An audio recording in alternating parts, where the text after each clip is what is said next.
BJP रे मिसिले पूर्वतन महिला कमिशन अध्यक्षा ज्योति पाणिग्राही निकटरे से एवं वरिष्ठ नेता सरोज पाणिग्राही बीजेडी इस्तीफा देथिले। आज राज्य कार्यालय रे पूर्वतन राज्य सभापति समीर महांती उपस्थिति रे दुई नेता बीजेपी रे सामिल होइछन्ति। तांको सह नुआपड़ारू बीजेडी छाड़ी बीजेपी रे सामिल होइछन्ति सरोज साहू एवं हरीश चंद्र पंडा। हरीश होइछन्ति वरिष्ठ नेता बसंत पंडांक पुतुरा। तांको सह डुमेरपाणी सरपंच टिकेराम साहू एवं अनेक कर्मी बीजेपी रे सामिल होइछन्ति।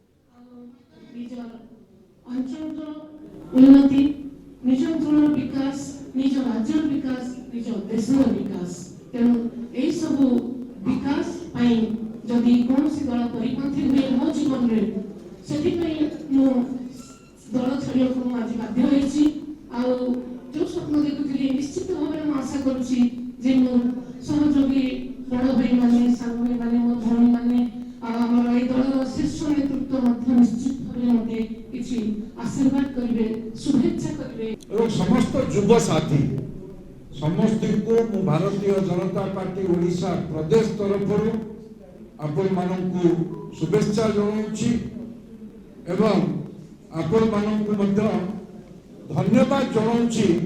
आपण माने विलंब पछे हो अति शीघ्र निर्वाचन पूर्व आपण माने विश्वर सर्वबृहत्तम पार्टी भारतीय जनता पार्टी आपण मान योगदान कर संगे आज सामिल होइथिबा Saroj Sahu state secretary BJD युव मोर्चार युव विजु जनता दल सभापति हरिश्चंद्र पंडा कांग्रेस बैराज साहू टेकराम साहू टुकु साहू अन्य जिते भी कार्यकर्ता आज योगदान कर भारतीय जनता पार्टी रे समस्त को अभिनंदन।